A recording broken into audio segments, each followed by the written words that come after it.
Coming live from Boston, USA is our guest tonight. Welcome to this very special edition of the KJ Masterclass Live, the show which ensures that you profit from your time spent here with experts, either through their industry insights and information or simply learning from them.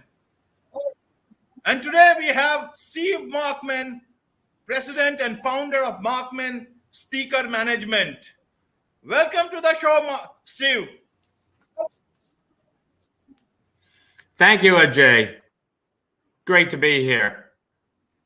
Thank you, Steve. Thank you very much for your time. And we will come to the topic itself in a bit about if speaking opportunities, engagements are the most impactful weapon in the PR and thought leadership arsenal. But before that, Steve, if you can tell about what you do at your company, what is Markman Speaker Management all about, so that just for our Indian audience, and especially in many countries it's going live, so they would also know exactly so that they can add perspective to what you are going to say.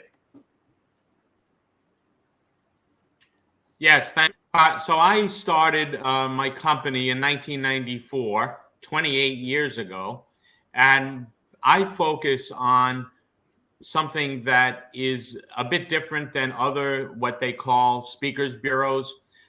So I have a niche business basically where I focus on getting speaking engagements that are not paid, that are used by companies from small startups all the way up to 4,500 companies.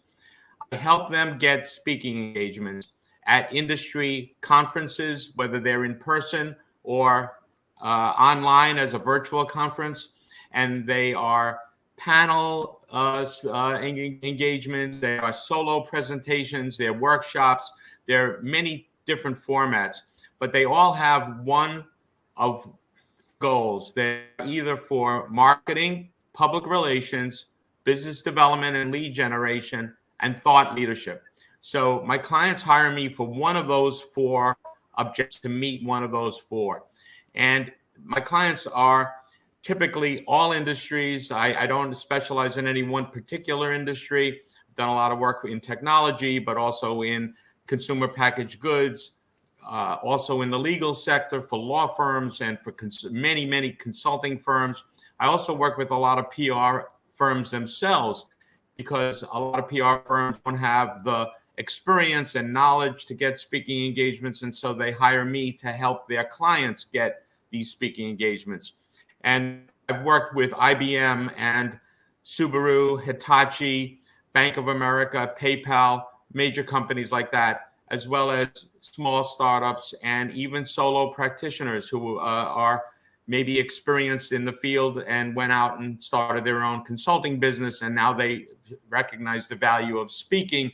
And so I get them into speaking engagements. And the process is basically to do everything for what they want to have done, which is identify the speaking opportunities, do a lot of research, then submit the speaker proposals. It's a process that you have to understand how to do it, and see it through fruition. About 3 years ago, I started a new service to help smaller companies and smaller businesses that didn't necessarily have a budget to hire me for a year, which is typically my business model. And that is a custom advisory, it's called. The other service is executive visibility, speaking. So in the custom advisory service, what I do is I sit with somebody, like I might sit down with you on a virtual half day. Usually it's 2 hours one day and then 2 hours the next day, total of 4 hours. I sit down with an executive or with a public relations person who represents that executive, or a consultant who's running their own business. And I teach them all the processes, techniques, tricks of the trade, and strategies of what I do. I'm basically teaching them my business, but that's because I want to help people so they can get speaking engagements for themselves if they don't have a budget to have me do what I call all the heavy lifting, if you know what I mean. So that's basically what I do. I've been doing this, as I said, for almost 30 years. Before I started in this side of the business, I headed up the conference divisions of Comdex, which was an international computer trade show. 200 attendees, and I worked for the conference board in New York City, where I'm originally from, and I helped put together their internationally.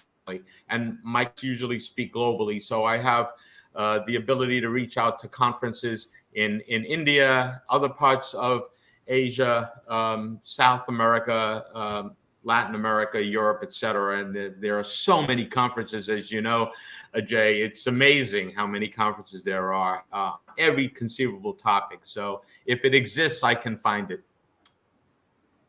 Right. So many great companies and so many verticals in PR, branding, thought leadership, and conferences and speaking and engagements. So much of work, and Steve, and how do you manage all these things? And I'm sure, you said India. So when was the last time you did some engagement in India? So I didn't have a client in India, but I had a large consulting firm that was international, and they were willing to get on a plane and speak anywhere. They were based in Chicago, U.S., and I got them speaking engagements in just include Delhi, all over the world. That was probably about 10 or 12 years ago. It was someone who had a specialty of business transformation for a big consulting firm, and I was able to secure a speaking engagement for that person at this big conference that was in New Delhi. Yes. Right, Steve. Now, coming to the topic of today, you have seen this industry growing. So earlier, my impression was that only top executives, after they are done from their work, or if the president of the United States is over with his tenure, then he goes on taking speaking assignments, and then book release and all that stuff. But now, if I talk from my perspective, I see a lot of people who want to speak and market themselves, do PR, branding, networking, thought leadership, and a lot of people want to be thought leadership in whatever they do. How have you seen this particular speaking engagement industry growing up? What has been your experience? Just want to understand your perspective, and then we'll talk about if this is the most trendy thing today. Yes, that's a really good question, Ajay. So what I've seen over many years of doing this, or the thing that I want the audience to understand, and a lot of people don't, because they're not that close to it, and they see, like you said, a president of the United States, he goes on a book tour, makes $100,000 to speak, and then everybody says, "Oh, I have something good to say too. Why can't I get 100,000? Okay, I'll settle for 20,000." So here's what I want to spend a couple of minutes talking about. And when I do my sessions, when I teach people, the first 10 minutes is really understanding the state of the industry, because it's not common knowledge of how it really works. So let me spend a couple of minutes on that. Sure. Take your time, Steve. Take your time. Sure. Very good. Thank you. There are two sets of the industry. There's the paid and the unpaid, right? So the paid speakers are people who are what they call themselves professional speakers. And they didn't start out as being professional speakers, but they have some kind of story to tell. It could be that they're an ex-president of a country. It could be that they are an ex-Olympic athlete. It could be, someone who was retired as the best cricket player in the history of India, and everybody wants to see that person. And people, companies, and organizations are willing to pay to get to see that person come in to their association or their company and hear them talk. It could be somebody who is a best-selling author, who has written 3 or 4 books. It could be, J.K. Rowling, who isn't a subject matter expert, but people want to hear the person who wrote the Harry Potter books. And so those people can command a lot of money, like 30, 50, 75,000, 100,000. It's not unheard of. There are many speakers who are getting $50,000 to speak for a 45-minute speech. It's like nice work if you can get it, right? It's really a terrific income for them. And that becomes, once they start on the speaker circuit, that becomes their profession, right? They want and they do receive most of their income from public speaking at associations and companies. Okay. Then there's the other side, which is the side that I mostly work on. And by the way, I work on the paid side too. I do have 70 speakers who are paid speakers who I work with, some associations who come to me and say, we need a name, a recognizable name speaker. And I have many of those. But that's not my main business. My main business, which we're here to talk about for your audience, is they use speaking to get visibility for their business and for themselves and their brands without the need to get paid. And it's very simple. Most speaking engagements are not paid. So even if somebody says, I should get paid for my expertise, the vast majority of speaking engagements in the world, 99%, are not paid. The ones that are paid, the 1% that are paid, are typically keynote speakers. They're the speakers that a conference or an event feels is going to be a draw, an attraction to the attendees, to want to pay money to come see that conference and especially that speaker. And so they have that keynote speaker and a budget that they set aside for that speaker. Everybody else, the experts like you, like me, like an expert in engineering or software, the CEO of a software company, or a consultant who just started their own marketing consulting firm, they are not going to be paid. They are going to be coming to speak and accepting an invitation or reaching out to the conference organizer and offering themselves to speak at no cost because they want the visibility for their business. And their business is not the business of speaking. Their business is the software or the consulting or the legal company, whatever they are doing for a living, whatever their mainstream revenue is, they want exposure for that. And they're not going to make a sales pitch. They're not going to talk about their products or their services, but they're going to talk about something of substance that the audience that they're targeting wants to hear. So it could be a marketing consultant that's going to talk about trends in social media, for example. They don't ever have to mention that they are the best social media company in the country or talk about what they do for clients, which you have allowed me to do here in a podcast, because a podcast is a different type of situation. But if it's a formal speaking engagement where you're invited to speak at a conference or an event, whether it's virtual or it's in person, unless the conference organizer gives permission to talk about your company or your service, it really has to be something that's not sales, something that's subjective, a how-to kind of a talk that will help the people in the audience in their own business run their own business more effectively. So that's the difference. And you know what? What I tell my clients is, and why they come to me, is because even though they're not getting income to speak, they are getting what I call future income.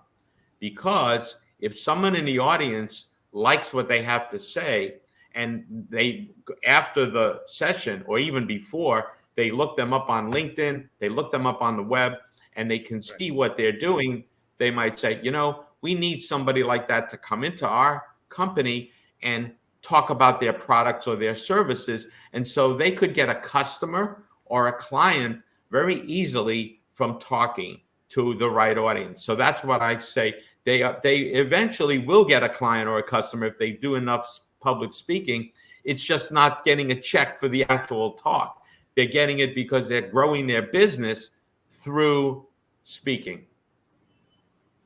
Right, Yes. right. So that's we can say is the B2B part of this business, the conferences, and somewhere where there is a captive audience and they get those speakers who are either paid and mostly non-paid. But then, Steve, at the same time, this whole thing has come up is called the podcast industry, or it also is the the stepping stone for a lot of people who want to be thought leaders or who consider themselves to be thought leaders, or they just think that they are thought leaders. Whether they are not, we don't know, and whether they know, but they just want to be there. And in my case also, I see a lot of requests, so I do try to see whatever I can do. But because there are a huge number of startups all over the world, then solo Yes. entrepreneurs, small businesses. In India, we have got so many small businesses. Now, across the world, after the COVID, the great resignation trend, all these things where everybody is trying to market themselves, and rightly so. If they market themselves, then people will certainly know about who they are. They will be seen on LinkedIn. Their profiles will get a look at. So this whole trend I see as a major, revolution sort of a thing that people want to talk. It's like a creator economy. Everybody wants to become a creator, and then whatever happens Yes. as we go along, that's it.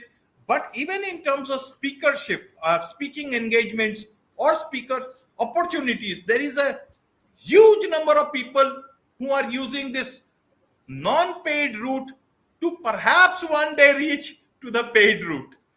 That will happen or Yes, not, I don't know, absolutely. isn't it? So how do you look at this Yes. particular trend? A lot of people are looking at it from a PR angle, from a marketing angle, from a branding perspective. And I tell you, Steve, my understanding is that a lot of people who are marketing those software or products are saying video is the future. And these guys are using video and audio and perhaps text as establishing themselves as thought leaders. It's over to you. I would need a full understanding from you as you see it. Yes, absolutely. No, you are 100% right, Ajay. So what happened when the pandemic hit? Everything stopped in person, as we all know, and now they're gradually coming back. But since the spring of 2020, when the pandemic started in full force, and everything basically virtual, there's been a huge increase, as you know, in the number of podcasts, in the number of virtual events and webinars, and people even doing their own. So I think you are 100% right. Video is here to stay. The virtual is here to stay. And when executives or entrepreneurs want to use video as an outlet, happen because especially on the podcast, one of the things that I started to do back 2 years ago when it started was to actually add podcasts to my repertoire, to my business offerings. And so besides finding speaking engagements for my clients or helping them find it for themselves, I also help them get booked into podcasts like yours, because this is another extension of speaking. Plus, unlike a lot of the speaking opportunities, they have an opportunity to talk about their products and services, not in a heavy-handed way, but in a way that will help people understand what they do in case they need those services, and putting it in the context of what the industry is all about and happening today. So, I mean, I think you're doing a great service, as well as many other podcasts, and give people a platform to get exposure for their businesses and grow their businesses. And become the thought leaders that they like to become. And yes, it is also, as you say correctly, a stepping stone oftentimes to paid engagements, and not necessarily to be a paid keynoter, but if someone is a thought leader and an SME, a subject matter expert, as it's called, they may be thinking about writing a book and maybe a couple of books, but they're not necessarily going to be bestsellers. So if you don't have a best-selling book or an Amazon best-selling book, it's difficult to really get into the higher echelons of getting paid speaking engagements, but you can still get a couple thousand, 3,000 to speak on a small association keynote. So getting enough speaking opportunities under your belt will do a couple things. It'll expose you to people in an audience that maybe have a budget and can bring you in to speak for their company or their association and give you money to speak. Or it'll also give you an opportunity to hone your craft, because maybe you weren't such a great speaker. You started to do all these podcasts and a few speaking engagements here and there, and then because you can be a great thought leader, right, and be a genius in what you do, that doesn't mean you're going to be a good speaker and be articulate and express your messages clearly. And so practicing sort of real time sometimes can be an advantage. You should have some, coaching probably before that, if that's something that you want to be serious about. But it's an opportunity to get in front of the right people who bring you in, whether it's paid or not paid. And also to give you an opportunity to think about maybe a longer session. So conferences won't necessarily pay for, they won't pay for a 45-minute talk, but they will pay for a pre-conference or post-con workshop that's longer. Maybe it's a 3-hour workshop that a speaker wants to offer for attendees of that conference, and then they can get a few $100s, a few $1,000s in some small honorarium, but at least their time is being covered with some income.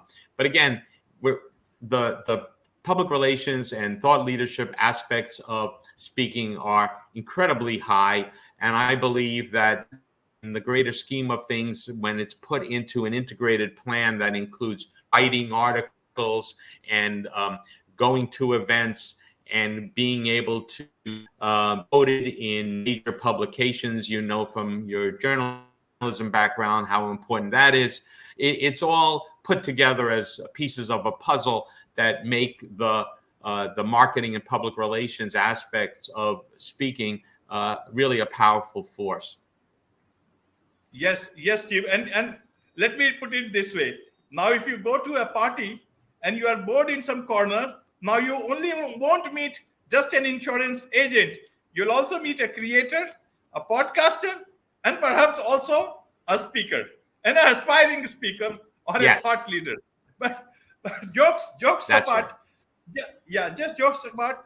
How do you look at it now? For people, let's look at it from 2 points of view. One is the established forums, the people who are doing serious business, and they have that, as I said, put it in the B2B category, a captive audience from their company or from their same sort of industry, conferences and all, where they try to talk about much more focused stuff, and then they try to network within their community from their industry.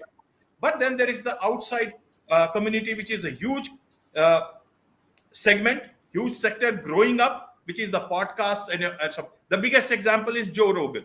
Now, not everybody can become that. He's a different name in himself, and they market him totally differently.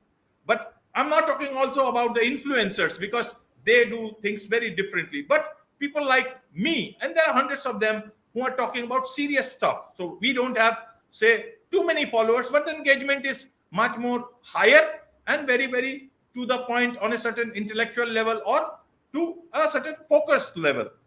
Now, this is, I guess, giving up or putting up a level playing field for people who have not been able to open up in or get inroads into the traditional media industry or the industry where they actually would need a lot of time. They would need a certain level to reach, and then they will become important for them to cover them or to come to them to get their views.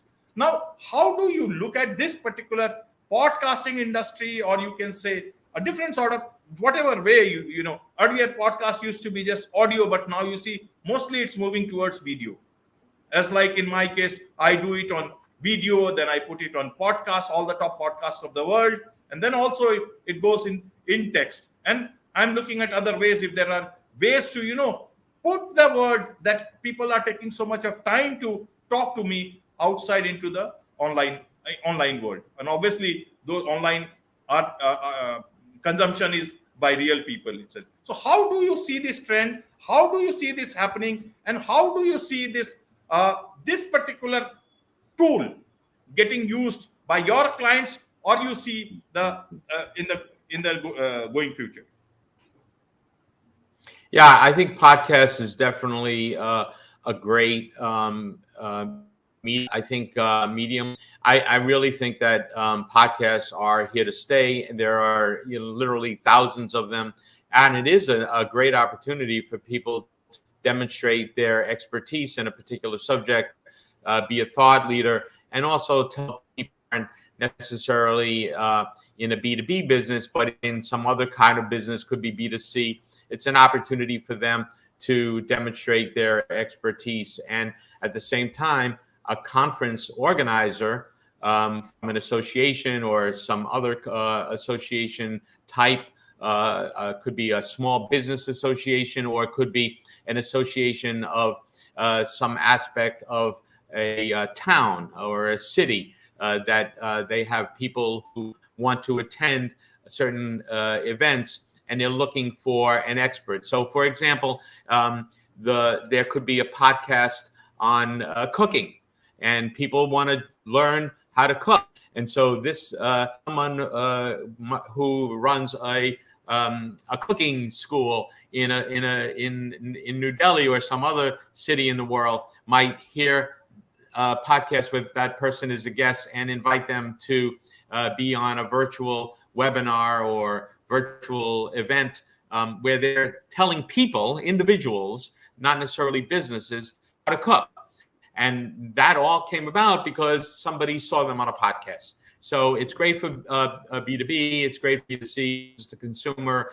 It's great for people to just learn from an attendee standpoint a wide array of subjects, and at the same time be able to afford and allow speakers and experts to have another outlet that didn't exist until a few years ago in the way it is now. And you're right, it used to be all audio. I in the early days of my business, I did several webinars, but they were all audio.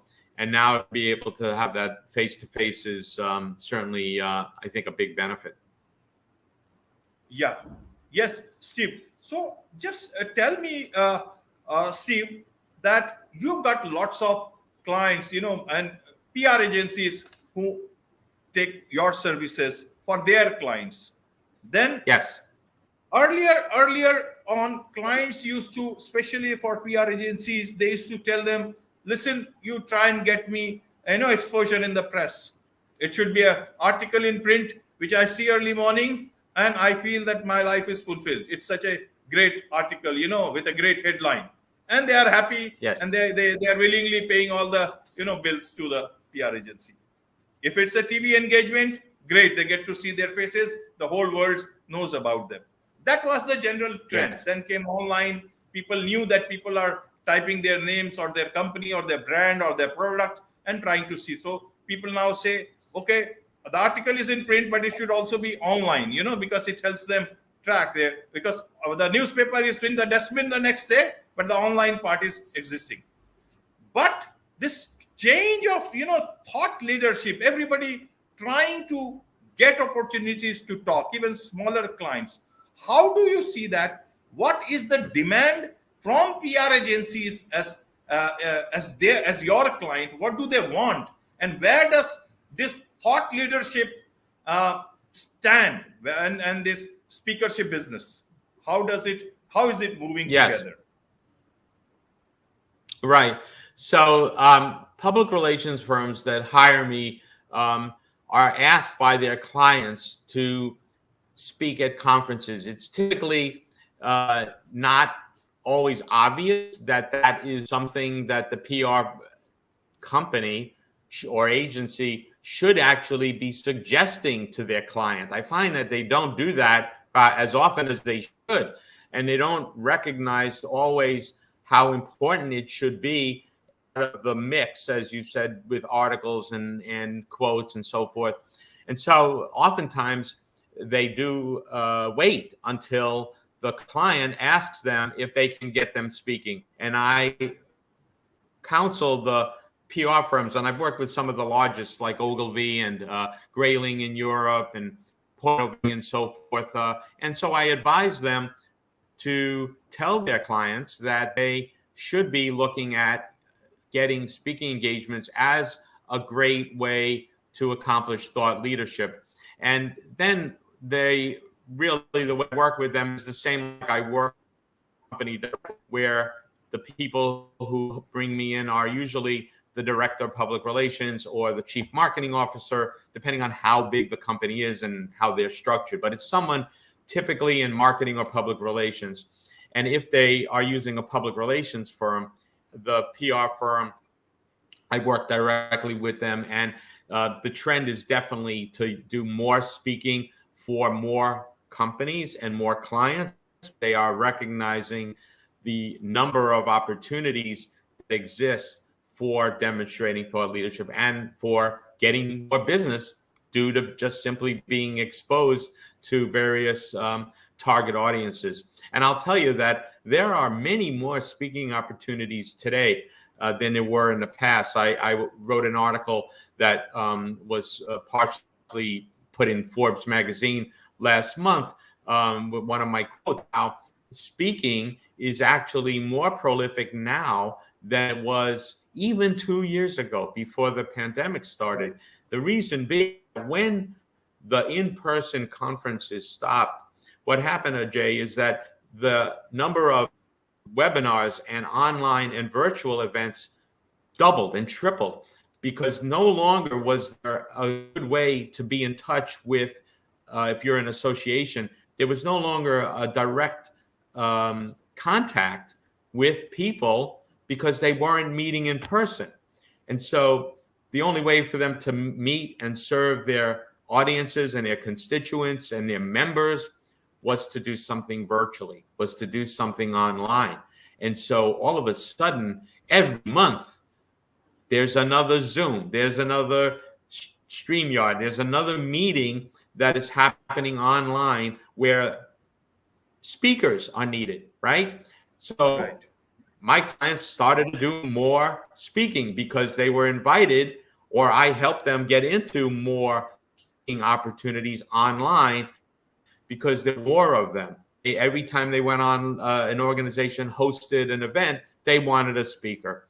And so I think this is a really good time and a good opportunity for people who want to use speaking as a marketing and business development tool and thought leadership to get out there, develop a talk first. And there's all sorts of things that you need to do that, you know, if somebody wants to call me, I can walk them through.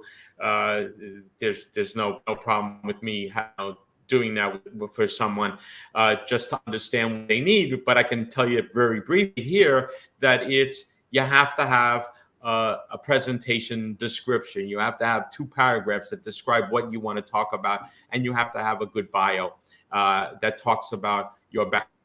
You don't have to have a lot of speaking experience, because if you're just starting out, you won't have a lot of speaking experience. But if you have a lot of experience as someone in your field with work experience, then you can articulate that and propose yourself to a person who is running a conference. So lots of opportunities that are out there for sure. Yes, Steve. And you know, if you ask my personal understanding of the PR industry, you see, if your client or a chairman or a CEO, he goes for an opinion piece and it's published, then people think, okay, somebody else has written it for him, and it got published through his media, communication. But you go out in the sun and you talk yourself to the public, to your audience, target audience, or to the stakeholders, then that's you. You are talking. Nobody else can, like you and we are talking. It's Steve Markman talking to That's a me and good nobody point. else behind you. Excellent point. Yes, and that is, see, I've been in journalism for very, very long and work with some of the top organizations and people. So my understanding is that you got to be yourself. People want to see this sort of leadership, whether in political leadership or anywhere. If the president of the United States reads out of a written statement, anybody can do it. You can do it. I can do it. Anybody can do it.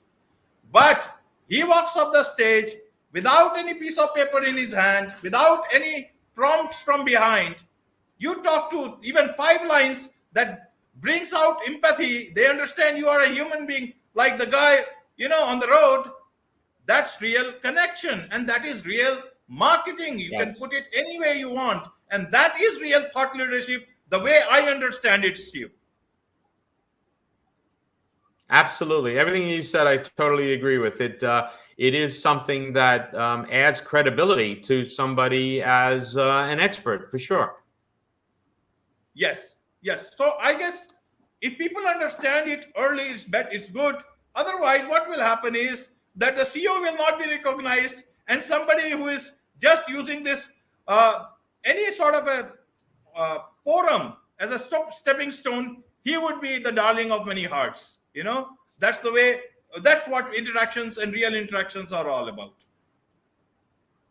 Exactly. I totally agree with that. Yes, yes. So, Steve, my question is that not only does speaking engagements help you get that empathy and connection with people, but it also makes you rise above the noise with so much of things. Do you agree with that? How do you see that? Because that's what I read and I understand it. Yes. When someone can add speaking to the mix of what they do, even if they haven't written a book, if they have spoken and they can put that in their bio that they've spoken at this conference, that conference, and those conferences are respected and known, it does help you rise above the noise. Even when you're going out and finding business, you can say, I spoke at the XYZ conference in New Delhi last week, or in Paris, or whatever the case may be, and people will be impressed with that, and they'll say, "Oh, you must be somebody who's an expert in that area," and that will help you get your business and rise above the noise, because everybody else is competing for that same business. If you're trying to get a contract from a company, or sell them some of your goods or services, or you're talking in the example I gave about cooking to just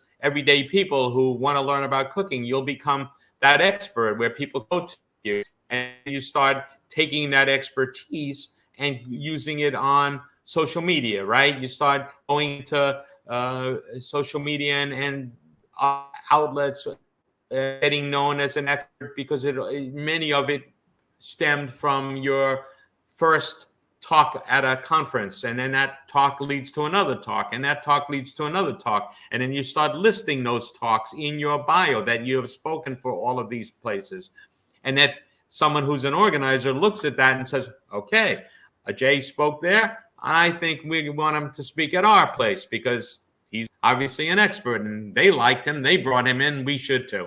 So yeah, it's definitely something that has a multiplier effect in terms of exposure and rising above the noise. Yes, and if you go out and speak, then that thing is real content, and then that is where repurposing of content comes in. That your team can then actually work on something that you said.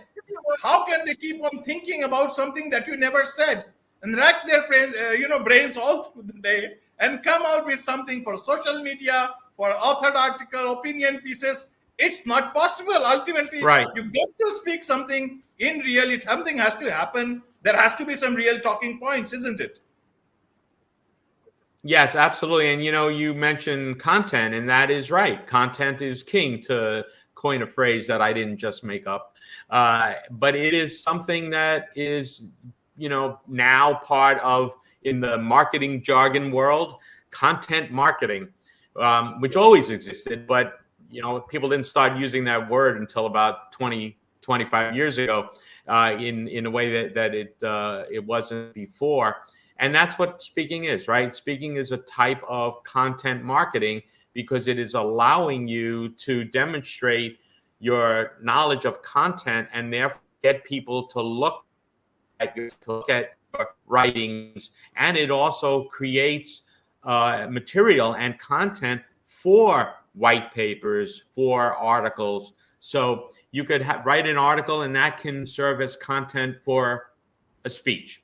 You can do a speech and that can serve as content for an article. So they go hand in hand, they work together, they're synergistic, and it's an opportunity for content aspirations for sure. Yes, yes. For example, what we are talking is real content, and I it's going live. Then I rework on this. I put it on other places, even on Tumblr. Then what people who would be interested in such things. Then you put it on audio, all podcasts of the world. People want to listen to that in their own time. Then you use it for text, you use it on Medium, you use it on Substack, you use it on LinkedIn articles, you can use it on social media. Means I find it difficult, I cannot do it myself, humanly impossible, but I wish I had that much of a team to put it. I do it all myself, but you see, if you have, as a company, you have the team, you can do wonders with real content. Even just by one talk at any place in time, the whole month, your content management system will crash, Steve. That's what I understand. Otherwise, it will be always empty. Exactly. Right. Yes. Exactly. It's going to give you an opportunity to feed that pipeline. Yes. So coming to my last question, Steve, and the talk has been very, very, insightful. It's been a great learning for me, Steve. Now, I want to understand what has been your experience.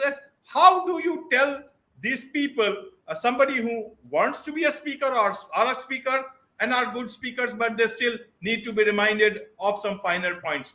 How to be a good speaker, how to make the best of any speaking engagement? What do you suggest or advise your clients? Well, the delivery is important. You have to be able to speak well. You may be doing it for a bit of time, but you need to get your craft honed and you want to speak better.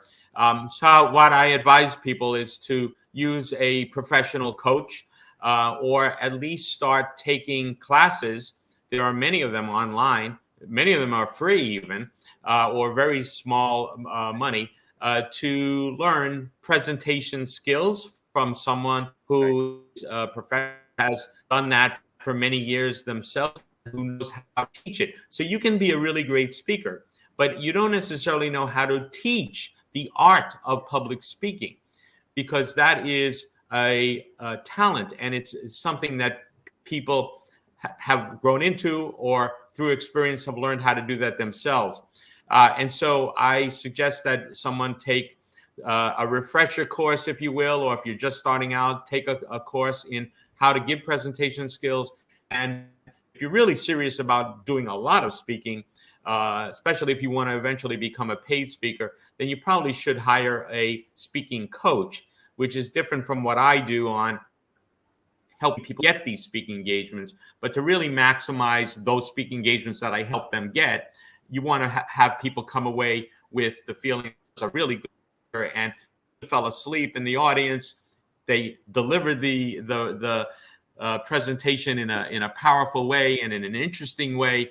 And so having sometimes a private coach, somebody who can work with you alone, separately from a group, that can tell you you need to stand here or you need to stand there or you need to look at the camera more, is important. And one other thing that's really important that I don't want to leave off, which is that since this movement toward everything and so much of being video, even the conferences that are in person, for many of them, they're going to still be done as a hybrid, meaning they'll be done simultaneously as a video and in person.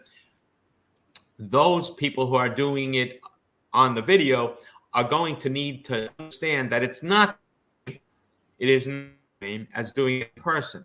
So you have to know how to look at the camera on your computer, because there's no one in the audience. You can't make eye contact. There are no eyes. So you have to know how to do that. Whether you used to use your hands, you don't use your hands anymore. Well, I'm using my hands now, but nobody sees them. So it's a whole different set of teachings and a whole different set of techniques online that you didn't need to have before. So that's important. There are all kinds of online courses that talk about giving presentations online.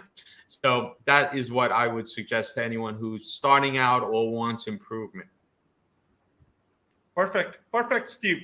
I think we have covered a lot of this topic, but this is a growing field, and there is so much still will always be left.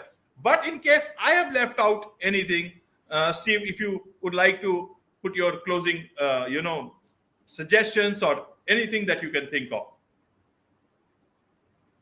No, I think it's really wonderful. This has been great. You've covered the waterfront, as they say, and you're obviously very knowledgeable yourself. And I'm glad to have some insights today. And the only other thing I would say is, if someone wants to contact me with a question or two, if they think of something afterwards, if they don't have a question now, they can reach me by email or through my website. And we can begin a dialogue. I'm happy to do that. No cost to answer some questions, or for me to take 10 minutes to talk to somebody who wants to break into the field. I'm happy to do that. I like to give back to the community, and would be delighted to do that. And they can reach me through my website if you want to give that, or to give my website, and I can have people reach me there. My email is there. My email is also on my LinkedIn page as well, and they can reach me and connect with me there as well. Okay, Steve. In fact, I will put all these details, or how they can reach you, also in the YouTube description, so that it is there for whenever people they want to reach you. So that is for Excellent. the public information and for the audience's information. Yes. Terrific. Thank you. This has been really wonderful. I appreciate your inviting me, and I hope I was able to add a couple of nuggets of wisdom that people maybe weren't sure about, and now have confirmed or learned some new things. And I thoroughly enjoyed your having me here. Lots of wisdom, Steve. Lots and lots of wisdom. And on this note, Steve, it's a wrap on this very nice edition of the KAJ Masterclass Live. Thank you very much.